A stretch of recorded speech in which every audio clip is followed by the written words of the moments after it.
I write as David Wong on the internet and on crack.com, but my real name is Jason Pargin. I am the executive editor of Cracked. And Jack, you are, what's your title? I am the GM and editor-in-chief. For the readers, or for the listeners who don't know, if you've watched Mad Men, like Jack is the Don Draper of Cracked. And that I'm lying about my past and drunk most of the time. And then I'm like the Peggy. Who was hired to bring on, and I've climbed the ladder, and then slowly plotting my demise. Yeah, Dan, I guess, would be like the Joan. And if you hear background noise, I'm obviously on the phone. Jack has called me in the middle of my workout. I have like a sled here piled with stones that I'm dragging around the yard.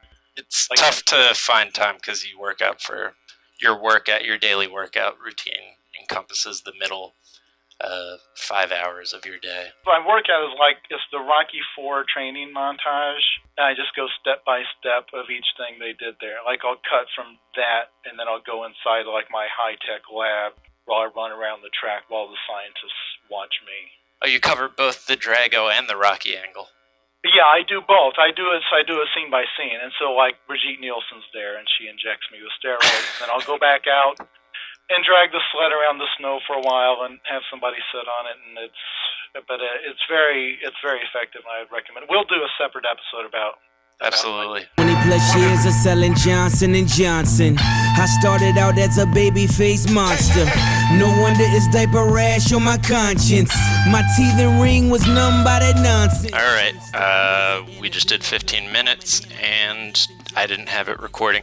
So we're going to get back into the conversation with David Wong, Jason Pargin, executive editor at crack.com. Jason, you want to introduce yourself? Yes, he said I am the executive editor. For those of you who don't know Cracked or know what those job titles mean, basically Jack is my boss, so he's like the Captain Jean-Luc Picard of our enterprise, and I'm like the Luke Skywalker. But then they've got to die off, and you've got to be able to say legitimately, I did it completely by myself. Because if Obi-Wan is there to help you through the very end, well, then that cheapens it somehow, and that's crazy. It's so desperate to devalue, the role of a support system in accomplishing anything worthwhile, that even now I can feel myself rebelling against it. And I'll come clean right now. I told you a story one time about when I was a youth in Hong Kong and had mastered the martial art of Wing Chun. I had gotten into a fight with about 50 Kung Fu masters that had, you remember, they had cornered me in a skyscraper. It was like half finished, and we were fighting on the girders. Yeah, this was the deal closer in your job interview. Yeah, and then because you had asked me to name a project that I had headed up on a deadline, and this was the story I told. Sure. So finally, I had met their master out on a crane kind of dangling over the city, and I had drop-kicked him off, and that's how I won the fight. Now, notice what I left out of that tale. Without the training of my master teaching me the art of Wing Chun, I probably don't defeat more than 30 of those men. If I'm just relying on my human strength and reflexes, it probably 3/4 of the way through that fight, somebody takes me down. But yeah, I tell that story and I make it sound like it was, me, but it wasn't. If he hadn't taught me, then maybe it's I'm the one getting kicked off that crane at the end. I think anyone who's seen you fight knows that you're practicing false modesty here. Yeah, and I think that if you go to poor neighborhoods or poor parts of the country, depending on where you are, every kid has a different incorrect idea of what it takes to become rich. Watching 8 Mile, the whole thing is I'll become a superstar or else I'll wind up dead. And that's literally in the lyrics to the theme song of that movie, which I'm going to go ahead and rap the whole thing right now. Perfect. Okay, and don't edit that out from the podcast, because that was one of the best renditions I've ever done of that. But it literally says, this is my one shot. Success is my only option, my one chance I get. We're talking to Jason Pargin, a.k.a. David Wong, who is the executive editor of Cracked.com. Yeah, and for people who aren't familiar with Cracked, basically Jack is sort of like the Axl Rose of our Guns N' Roses, and then I would be like the Matt Sorum, who was that chubby drummer they brought in later. And I don't want anybody listening to this to think that I'm sitting here acting like I've broken the Da Vinci Code of film. If you take a screenwriting course, if you buy a screenwriting book, if you've had a screenwriting class in college, they'll go over all of this. For people working in Hollywood, this is second nature. They're not sitting there like, oh gosh, we need something at 60 minutes. It's like, hey, I'm not seeing the tentpole scene. I'm not seeing the midpoint. What did you intend for that? Or this is coming too late or whatever. See, I wish you had told me that earlier, because this room that I'm recording this in looks like the room in A Beautiful Mind. It's just movie plots and pictures of movie scenes with just like thread connecting different moments and stuff. I am talking to Jason Pargin, who writes on the site as David Wong, who is our executive editor. Hey, Jason. Yeah, for those of you not familiar with Cracked, if we were a baseball team, Jack would be the manager, I guess. And then I would be that guy, like there's a guy in uniform who stands behind first base, and his only job is when someone gets on base is he claps and tells that guy he's doing a good job. Right. This generation, 50% of them would rather be unemployed than work at a job that they hate. And people are like outraged at that. Right, because everybody has like, well, when I was your age, I certainly didn't want to go off to fight the Viet Cong, but by God, I did it anyway. And then when I came back, I didn't want to have to work in a horse glue factory running the horse melting machine. Weren't you doing that when we hired you to work at Craft? You were melting horses? On my own. It turned out that's actually not a real job or even legal. We're talking to executive editor Jason Pargin, who writes on the site as David Wong. Hi, Jason. Hello. For those of you not familiar with Cracked, Jack is my boss. If you've seen the show Homeland, Jack would be Mandy Patinkin's character, the director of the CIA, and then I would be like the Brody, who it appears he's on the side of the other guy of Saul, but secretly is building a suicide vest to blow up everyone and just trying to gain their trust one day at a time. Which is pretty reassuring, since you're actually coming out to the offices pretty soon.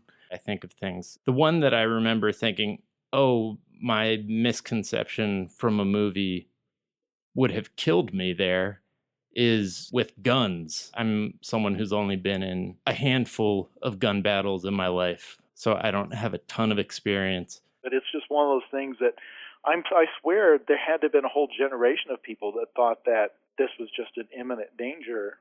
Yeah, that we're just terrified of that as a household device. I mean, that's why I still don't wash my own clothes. So you had talked about in one of your past articles the fact that Armani as a brand or Versace as a brand was born in the movie American Gigolo.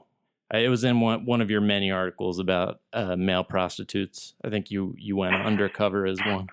Executive editor Jason Pargin, who writes on the site as David Wong, best-selling author of John Dies at the End, and this book is full of spiders. Seriously, dude, don't touch it. Hey, Jason. Hello. You may also recognize me from previous podcast episodes. And if you're not familiar with the structure of Cracked, if Jack is like the brains of the operation, I would be sort of like the sculpted buttocks of the operation. Absolutely. That's the way it appears on our flowchart, at least.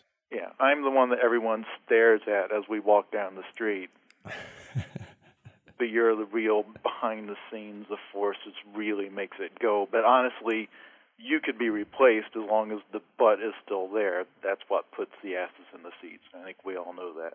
Too true. Hitting really close to home here. Here with Soren Bowie. Hello.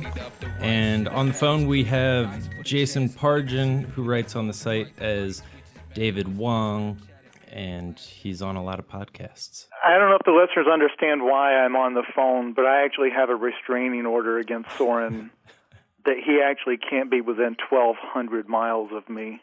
So if he goes on vacation, I actually have to move eastward. I'm in Tennessee. He's in California, but we have to have 2/3 of the country at least in between us. The sexual chemistry is just too much for most people to handle. I think it was unnecessary to have the lawyers in the room with me, Jason, but you do what you got to do. That's fine. All right, I am talking to Jason Pargin, David Wong, our executive editor, who guests/co-hosts on a number of these podcasts. How you doing, Jason? Fine, and for those of you unfamiliar with Cracked and you're not clear on the structure, basically if Cracked.com was the Saved by the Bell high school, Jack would be like Mr. Belding. Yep. And then I would be, who was the guy who went on to make the sex tape because he had a huge penis? Screech. Yeah, I would be that guy, that actor. With nothing else happening. Or like that time at the end of Boogie Nights when Mark Wahlberg looks in the mirror and then gives his penis a pep talk. Yeah, pulls out his enormous penis, yeah. Well, that's normal life stuff. I don't know why that's weird. Oh, is that not what we're talking about? What we did 15 minutes before? That comes to another one of the powers I listed, which is to have the small penis that porn stars have. Because it seems like it'd be so much more convenient, because it still looks like they could fit in their pants conveniently. But This is why Jason can't come out to the West Coast. It's the sheer weight just anchors him. And we've probably seen things change in our lifetimes. Like when I read that article about how the six-pack abs are unhealthy, now I'm afraid to take off my shirt because people are going to shame me for my rippling abs. People are going to be like laughing at, because like I get up at 5 in the morning and do 12,000 sit-ups every day. But now it's like I don't even want to, like I used to find excuses to have my shirt accidentally fall off all the time. You've been around me, Jack, but like it's like, oops, my shirt fell off. And then I would have my chest all oiled up to show off and like I would flex my abs. Now I don't even do that because it's like society is now rebelling against that idea and they're ab-shaming me. Like, oh, look, his abs are too sexy. Yeah, but this is still an overwhelmingly male editorial staff, and I mean that individually we are overwhelming males. We are extremely male. This is a masculine environment. And I think the comment, Christy, when you first came on, if I'm misquoting you, but I think you said that you were afraid that you were going to find there was like a boys' club, but that you found it was a man's club. Man club. So there's a lot of wrestling and a lot of initiation rituals that we do with each other, but then when you bring a woman up, like, okay, guys, we have to hold on. We have to tone it down. We have to tone down the testosterone. Take it down a notch. But the thing with the on-camera girls you were talking about, and I just called them on-camera girls, which might be meaning, I think I did too. That's what we call them. But the point being, it's not just hate mail. It's a lot of it is explicit sexual things. It's not so much rape threats, but as in, man, I would really like to. I'm not going to. In the South, in Tennessee. But also I had moved from a small town to a city. But basically, I had moved here, this was in Nashville, to further my country music career. So I'm talking to Jason Pargin, who writes on the site and in the world as David Wong, best-selling author of This Book is Full of Spiders, Seriously, Dude, Don't Touch It, as well as the book that is a sequel to, which is John Dies at the End. Did I get all that correct? yeah, I think so. Awesome. And if people aren't familiar with who we are, basically, if Crack.com was Apple, then Jack would be like the Steve Jobs, and I would be like the Dr. Dre. That's who right. sold the company headphones for $3 billion. While constantly shouting Compton. Yeah, it's one a lot of people don't get. There's specific places where fish spawn. There's specific places where they migrate. There's specific ideal conditions where you can go and catch a lot of them. And we are just fishing the hell out of them. Yeah, I guess I should have added the detail that when I'm going out and fishing, I'm not just going out in a rubber dinghy to a random point in the ocean. I'm flying out into the Pacific on a helicopter with infrared fish sensing technology and then shooting the ocean with either machine guns or laser beams. So that's definitely true. All right, so I am talking to Jason Pargin, who writes on the site as David Wong, best-selling author of This Book is Full of Spiders, Seriously, Dude, Don't Touch It, as well as John Dies at the End. Hello, Jason. Hello, Jack. Thanks for having me on the show. And for people unfamiliar with Cracked, if the site was like the movie Braveheart, then Jack would be like the William Wallace character, kind of the inspirational leader, and then I would be like Robert the Bruce, the guy who he thought was his friend, but then who betrayed him at the last minute because he got paid behind the scenes and was given like a nobility or something. These are only getting more ominous, your analogies. Talking to Jason Pargin, aka David Wong, writes on the site and the internet as David Wong, best-selling author of John Dies at the End, and this book is Full of Spiders, Seriously, Dude, Don't Touch It. Hello, Jason. Hello, Jack. And for those of you new to the site and don't know who we are, basically if Crack.com was like a pirate ship, Jack would basically be the rudder, and then I would be that statue of the naked woman they put on the bow. Almost exactly. We actually have a painting that puts that into detailed relief that will be across the wall of our editorial room. As subjective as memory is, I think we all think of you as the Michael Jordan of the anti-bullying movement. I am joined by Jason Pargin, who writes on the site as David Wong, the executive editor of Cracked. Hi, Jason. Hello, Jack.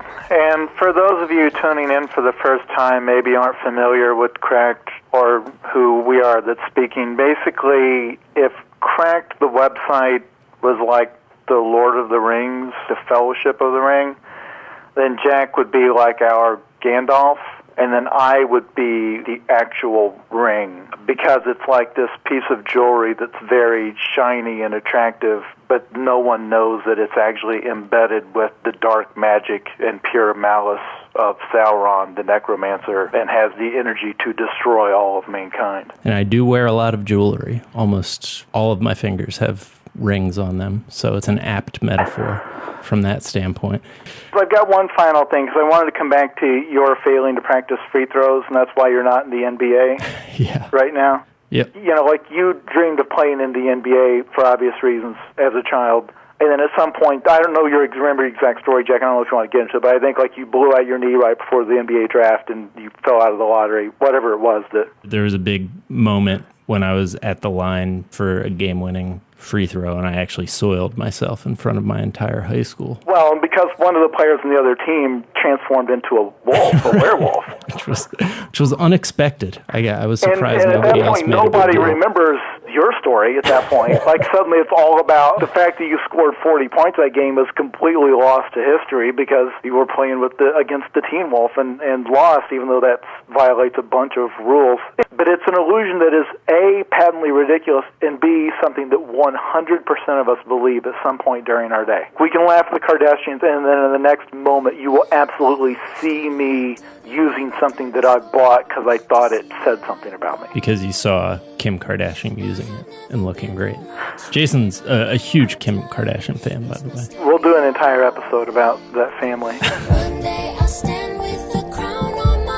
And yes, I'm joining by phone. We get continual complaints, people asking, what's wrong with Jason's microphone? It's the telephone. Yeah, We're guys, using an antiquated phone system that was installed in America in like the 1890s, and I'm sorry, the audio quality is just not the same. I do want to be clear to our audience. Jason is in the office. He just refuses to be in the same room with us when we record this. He's just calling from his desk.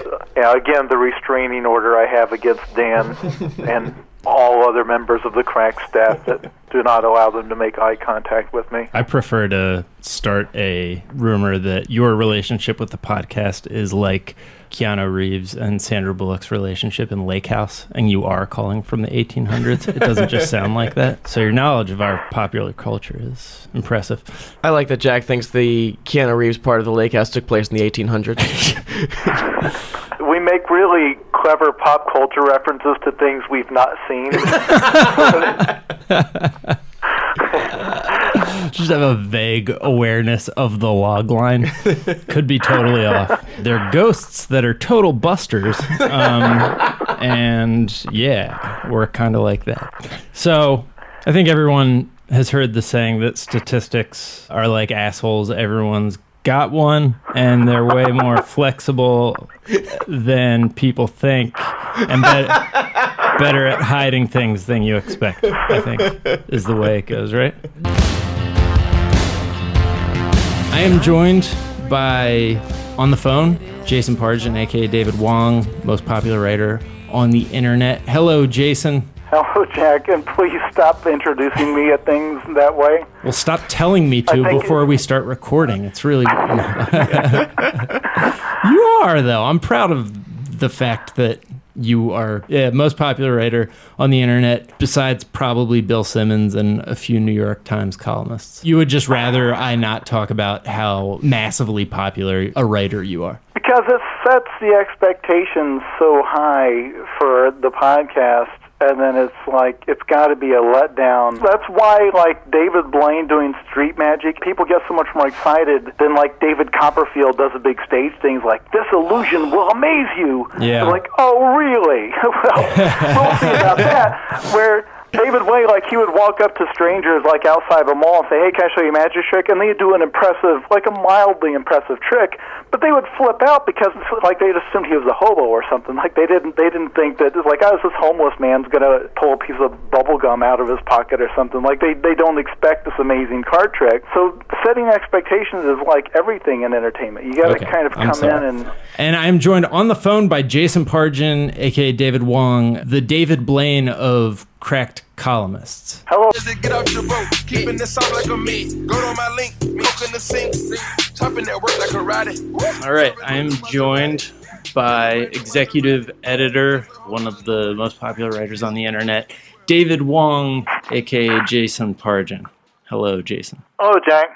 And if people aren't familiar with Cracked or who we are, basically, like, if Cracked.com was an old-timey army, Jack would be our field general. And then I would be that little kid they made play the drums for some reason when they took the battlefield. Does anybody know why they did that? Like, they needed theme music, and they would kidnap some child and make him play them into battle. I think old armies were like part military operations and part choreographed dance routine. And so it helped them sort of feel jazzy as they were shooting at one another. Well, and I remember that. I think we had talked about it on a previous podcast, that the Battle of Gettysburg actually paused for 30 minutes for a drum solo.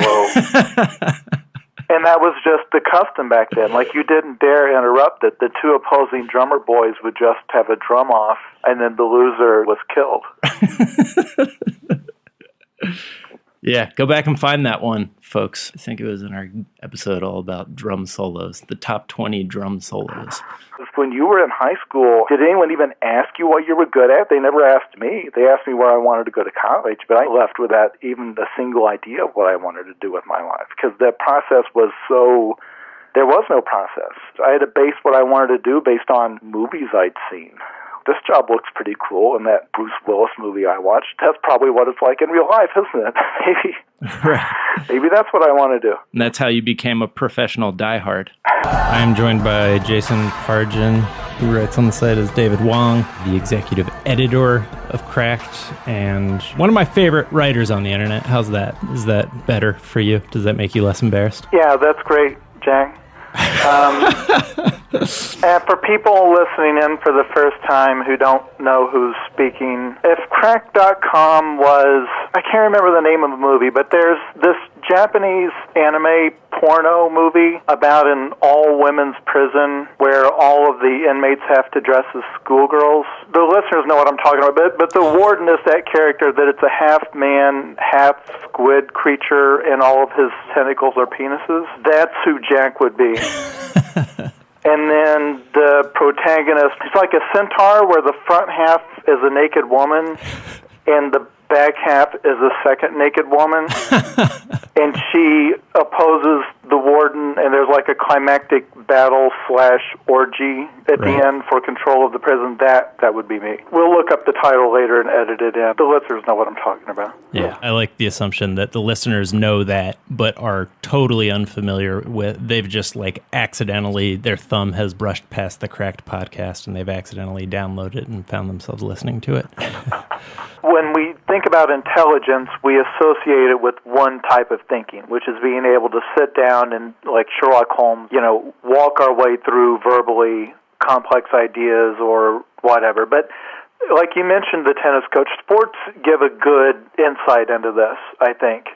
And some of the listeners know Jack was a two-time NBA All-Star. But one of the players you played with briefly was Dennis Rodman. Right. Dennis Rodman, if you listen to an interview with him or if you read his book, Dennis Rodman in interviews or whatever does not come off like a genius. I'm joined on the phone by Jason Pargin, executive editor of Cracked. And I'm joined in studio by Soren Bowie, co-host of the podcast. Not really. The fact that I'm joining by phone, there's a lot of confusion about this and rumors that it's because of a restraining order that I have against Soren. And a lot of people who came to the live podcast in Nashville noticed that on stage I was the hologram. Right. That's actually not due to any court action either of us have taken. The U.S. government passed a law that said we couldn't be in the same state. But really it's not important. anything personal between us. It was something that Honestly, Congress it's for all of you. It's for your safety. Yeah, you guys were seated in front of the president and given a speech that is remarkably similar to the speech that Riggs and Murtaugh get in Lethal Weapon. But each one of us was a hologram because we couldn't even be at the Oval Office together. Imagine the disaster if the president, Jason, and Soren were all killed at once. Cook food properly, knowing how to hunt. Everybody's got something they can do, even if it's something frivolous. Like my day job when I'm not working at Cracked, as you guys will know, I'm a dancer. Of course. To say that in this apocalyptic future that people who are suffering in this environment, that they still wouldn't enjoy seeing a human express himself in dance to the rhythm of music it is ludicrous. Breathtaking. People would still need that. Anyone who says that has not seen you dance. Yeah, they don't know what they're missing is the problem. Yeah, I am joined by executive editor of Cracked, Jason Pargin, who writes on the site as David Wong. Hello, Jason. Hello, Jack. And yes, I'm joining by phone. Once again, if your people are commenting, there's nothing physically wrong with me. This is what it sounds like when you record a phone call for a podcast. It's actually really distracting. In person, your voice is really beautiful. And on the phone, we have the executive editor of Cracked. He writes on the site as David Wong, and his name is Jason Pargin. How's it going, Jason? Hello, and yes, I'm joining by phone. For people who don't listen to previous episodes, I am currently incarcerated, so I'm on a payphone in a L.A. County jail that's due to a crime that I did not commit to the extent that they're saying I did. A very Ashley Judd of you. I'm wearing, to help draw a visual, I'm wearing finger gloves. It's just the finger part. He has the missing because pieces. When I'm in a cold room, it's not my palms that get cold, it's my fingers, it's my extremities that get cold. So it actually would be ludicrous to wear fingerless gloves to fight off cold, but I'm not making a judgment, I'm just saying. Yeah, that doesn't make sense, Tom. People might not know this, but when Jason says he got on the internet in 1998, there's that passage in the movie There Will Be Blood where he goes across America charting a course for his pipeline to the ocean. Jason had to do that for the cables that he used to get the internet to his house. There's a lot of land prospecting involved and then just dragging an Ethernet cable across the wilderness. But my name is David Wong. and then he beat a guy to bowling alley. Come halfway across the country to be here tonight. Jason, you mentioned Shakespeare. I think you were saying that you were a better writer than him, or a more successful writer than him. Had a more fabulous head of hair. Yeah, I'm joined on the phone by Jason Pargin, who writes on the site as David Wong. Hello, Jason. Oh, Jack. The fact that I'm joining by phone, this actually ties into the subject of today's podcast, because last week the last episode I was on, I was actually there in studio, and people were talking about how it sounds completely different than when I'm joining by phone, and people surprised that I have like a deep Australian accent in real life. Right. Because it's what's transmitted over the phone is different than if you saw me in person, it would be different still. Just going back to what Jason was talking about and the weird way that sort of our brain is disconnected from our eyes. An example from a past podcast that I just wanted to bring up real quick because I think it's a great example is, Jason, you're a shitty driver. And yes. No, one time you said that you were pulling out of your He's never once made it to the studio to record the podcast. He lives very nearby. He's always calling from like the emergency room. Yeah. It happened again, Mr. O'Brien. Growing up, I looked exactly like Benny the Jet Rodriguez from The Sandlot. And even I had to be like, yeah, all right, fuck it. So a bunch of people, I think, paused the podcast at some point to try to figure out why. Like, did Jack say he was hanging out in an NBA locker room with, like, the Boston Celtics? Like, what is he talking about? Yeah. Has this been brought up before? Yeah, we've talked about that. Okay, because I've alluded in other calls jokingly to my failed NBA career. Implying that Jack played in the NBA, which he's what are you going to do with a philosophy major? You know, go out and play ball. Yeah, my dad was an assistant for the Celtics at the time under Rick Pitino, and my friend was Rick Pitino's son, who is now the head coach of Minnesota. So they were both famous people, actually. And still, I don't think he looks anything like Richard Petty, but especially as a 13-year-old, he looked nothing like Richard Petty. Because the defining features of Richard Petty was like these weird sunglasses and his mustache. Giant mustache. That would not be there on a 13-year-old. Did you have a giant bushy mustache at that time? No, he didn't. And, I was like terrified because he's like the most famous person I've ever lifted weights with. And he, up to that point in my life. You've topped it since then? Yeah. You've specifically lifted weights with someone more famous. Big time. Okay. Joined on the phone by Jason Pargin, New York Times bestselling author who writes on the site as David Wong. Hello, Jason. Hello. And, okay, we do have to address this. I have actually bought a microphone that may or may not be working for this episode of the podcast, but people are going to notice. So I don't even know if it's necessary to tell people I'm joining by phone in the future. Yeah. Even though I am. And I think the big thing, like the big point we're going to be making in this hour-long episode is just how smooth my voice is, because most people don't realize that.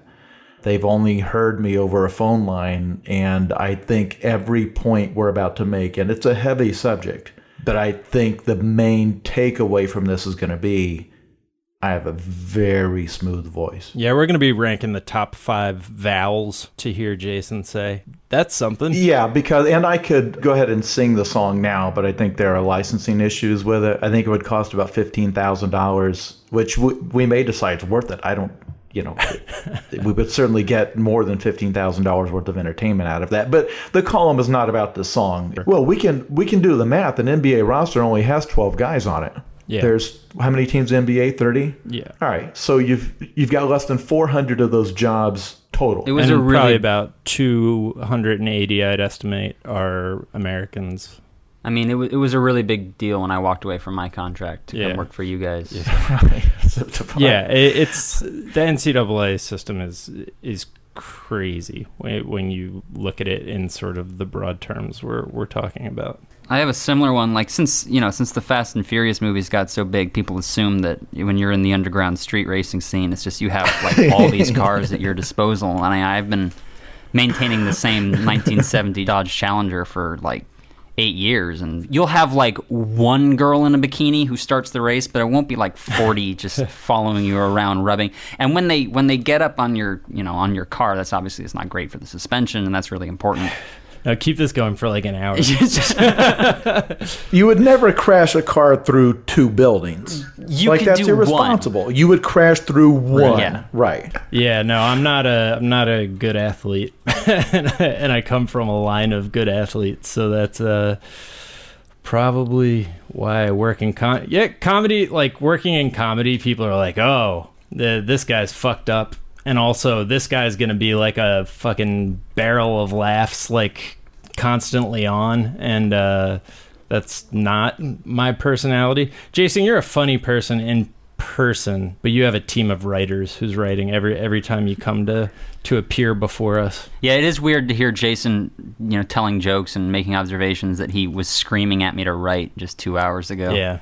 Make it better. Make me funnier. I'm thinking... And this is going to be our gun show we'll use for a thumbnail just to trick people. We'll throw in a photograph of either Jason or my ripped biceps without sleeves, so they'll think it's the other type of gun show. And and Jason, I appreciate you saying that you don't think my hair is a big deal, even though I spent $80 getting it blown out every time I saw you. But I'm glad it was that effortless. Like good is good, but loving me is goodly or godly. But Bible So I'm joined on the phone by executive editor, best-selling author.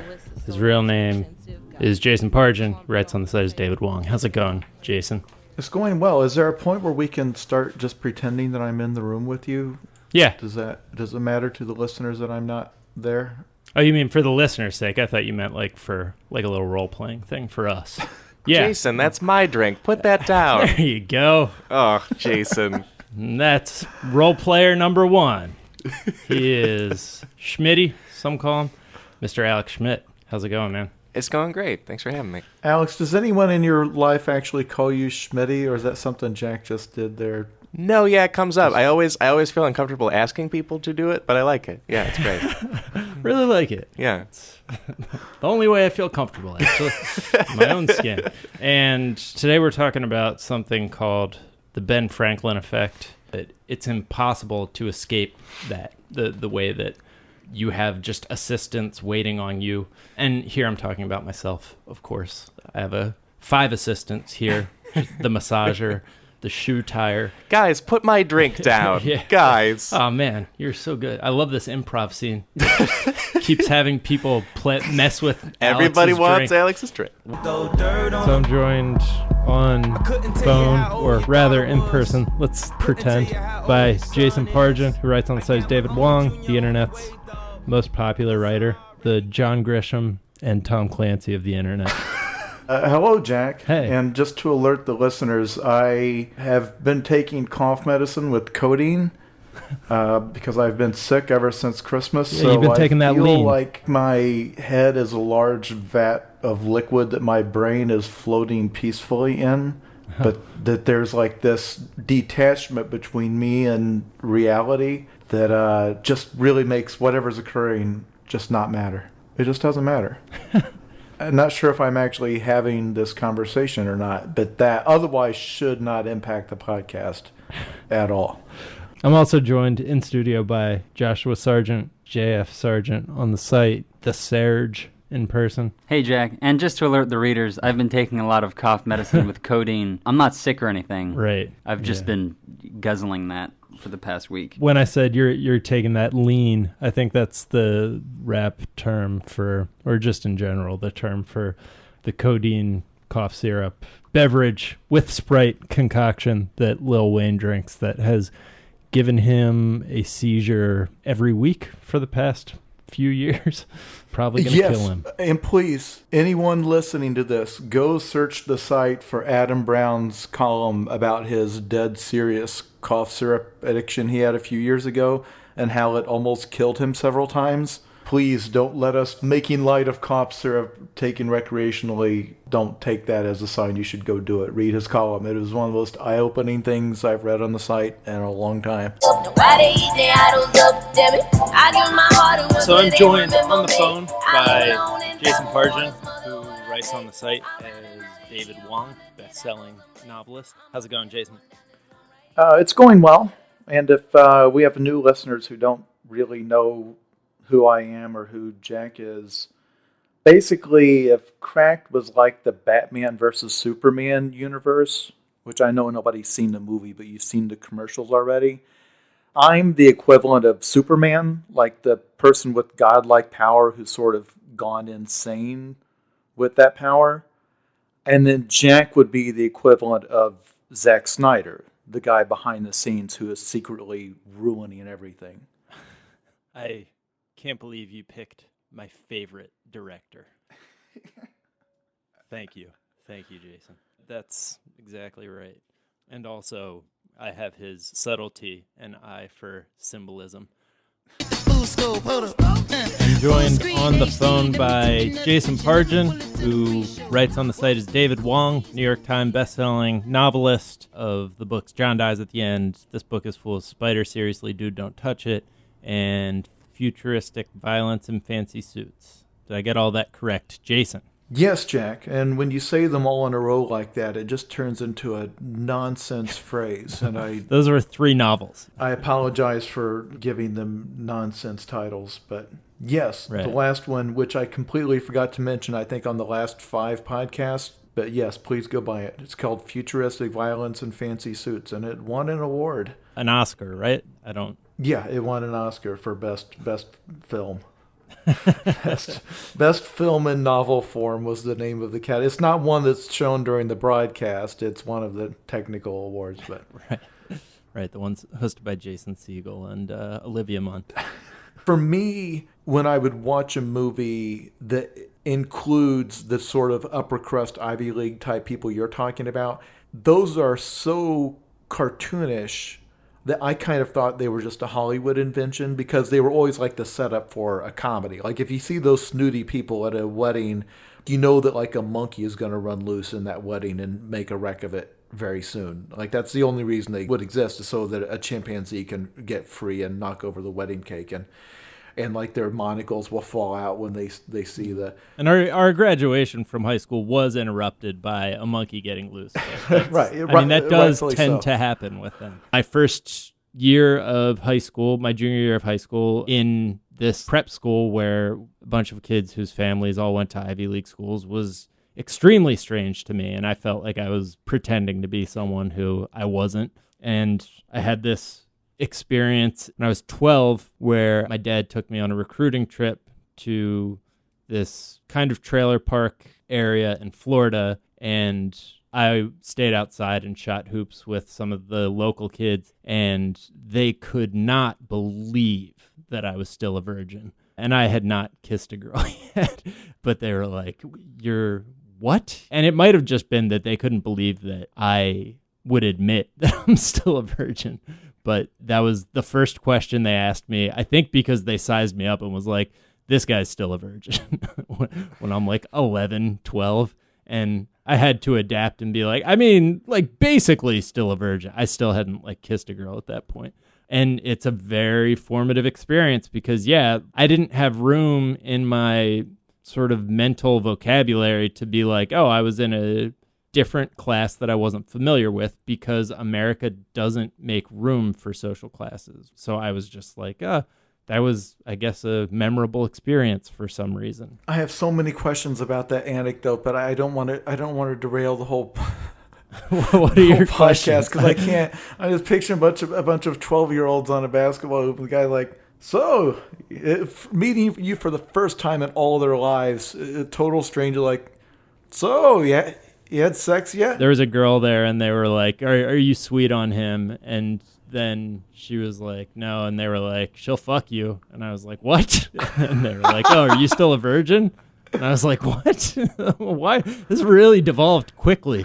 But I think they were like kind of teasing the girl. But then once they realized that I was a virgin, because I was extremely uncomfortable with their teasing of the girl, they turned to me. And that's how it happened, at least in my memory. I was, like I said, 11 or 12 years old. If people don't know and again, I don't intend to disrupt the entire class conversation with this subject, but I don't know if people realize when Jack's talking about being on a recruiting trip with his dad, he and his father were a 2-man basketball hustling team.